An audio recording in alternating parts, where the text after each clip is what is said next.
नमस्कार, आप देख रहे हैं यूपी तक और आपके साथ मैं हूं सुषमा। और इस वक्त एक अहम खबर अब्बास अंसारी को लेकर आ रही है। अब्बास अंसारी मऊ से विधायक और मुख्तार अंसारी के बेटे, जो नवंबर 2022 से जेल में बंद हैं। तमाम कोशिशों के बावजूद अब्बास अंसारी को राहत नहीं मिल पा रही थी, लेकिन एक अब अच्छी खबर अब्बास अंसारी, उनके परिवार और उनके समर्थकों के लिए सुप्रीम कोर्ट से अंतरिम जमानत मिली है अब्बास अंसारी को गैंगस्टर मामले में, जिसको लेकर ये कहा गया कि अगर ये मामला ना होता तो 5 महीने पहले ही शायद अब्बास अंसारी बाहर होते। लेकिन सुप्रीम कोर्ट ने ये जो राहत दी है वो साफ शर्त दी है, कई सारी कंडीशंस लगाई गई हैं और ये भी कहा गया है कि अब इस जमानत की अवधि को बढ़ाया भी जा सकता है अगर अब्बास अंसारी का आचरण ठीक रहता है। 6 हफ्ते बाद इस मामले में फिर से सुनवाई होनी है। तो अब्बास अंसारी को किन शर्तों के साथ जमानत मिली है, क्या वाकई में अब्बास अंसारी के लिए ये बड़ी खुशी की बात है या नहीं है, इन शर्तों के बाद वो तमाम चीजें हम आपको जरूर बताएंगे। लेकिन पहले ये जान लीजिए कि किस तरीके से अब्बास अंसारी मुश्किलों में घिरे थे। 2022 में चुनाव जीते थे, कई सारे उनके बयान उस वक्त वायरल हुए थे और उसके बाद नवंबर में मुश्किलें बढ़नी शुरू हो गई थी। मनी लॉन्ड्रिंग का एक केस था जिसमें पहले ईडी ने उन्हें समन जारी कर पूछताछ के लिए बुलाया था। फिर ये कहा गया कि अब्बास अंसारी सहयोग नहीं दे रहे हैं और उसके बाद उनकी गिरफ्तारी हो जाती है। 18 नवंबर 2022 से वो जेल में होते हैं। पहले उन्हें नैनी ले जाया जाता है और फिर बाद में उन्हें चित्रकूट जेल भेज दिया जाता है, जहां पर तमाम तरह की स्थिति आपने देखी कि जब अब्बास अंसारी की पत्नी निखत अंसारी उनसे मिलने जाती हैं, तब कहा जाता है कि कई सारे मोबाइल बरामद होते हैं।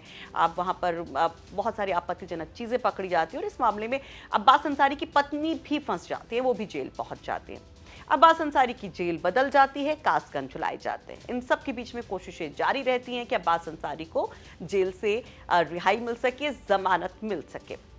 इन सब के बीच में मुख्तार अंसारी का निधन हो जाता है। तब अब्बास अंसारी जेल से बाहर आते हैं, लेकिन पैरोल पर अपने पिता की कब्र पर फातिया पढ़ने के लिए। लेकिन इधर अब्बास अंसारी की कोशिशें जारी रहती हैं। करीब 10 मामलों में अब्बास अंसारी को राहत मिल जाती है। अब लगता है कि शायद अब्बास अंसारी वापस बाहर आ जाएंगे जेल से, अपनों के बीच में होंगे। लेकिन एकाएक सितंबर 2024 में एक नया मामला सामने आता है और ये मामला यही होता है, गैंगस्टर वाला मामला, जिसमें सुप्रीम कोर्ट ने अंतरिम जमानत दी है साफ शर्त, जिसके बाद अब्बास अंसारी की रिहाई नहीं हो पाती है। करीब 5 महीने का वक्त लगता है आज सुप्रीम कोर्ट के आदेश को लेकर।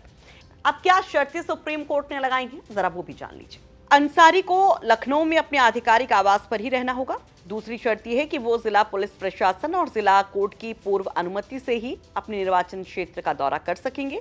वो विशेष ट्रायल कोर्ट की मंजूरी के बिना यूपी नहीं छोड़ सकते, प्रदेश नहीं छोड़ सकते हैं।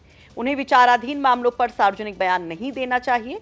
उन्हें चित्रकूट के सेशन कोर्ट की संतुष्टि के लिए जमानत बॉन्ड भरना होगा। और साथ ही साथ ये कहा गया कि 6 हफ्ते में अंसारी का आचरण कैसा रहा, इसकी रिपोर्ट भी कोर्ट में पेश की जाएगी और उसके बाद आगे की समीक्षा की जाएगी कि अब्बास अंसारी की इस अंतरिम जमानत की अवधि को बढ़ाया जाए या फिर नहीं।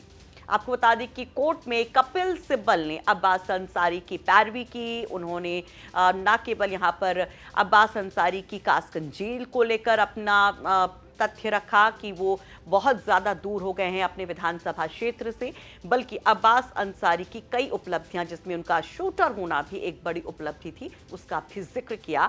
हालांकि यहाँ पर सॉलिसिटर जनरल यहाँ कपिल सिब्बल के तमाम तथ्यों को काटने की कोशिश की और कोर्ट से कहा कि जमानत नहीं मिलनी चाहिए अब्बास अंसारी को, लेकिन इस पर कोर्ट ने कहा कि आप किसी को इतने दिन तक जेल में नहीं रख सकते और आखिरकार एक राहत भरी खबर आ गई अब्बास अंसारी के लिए।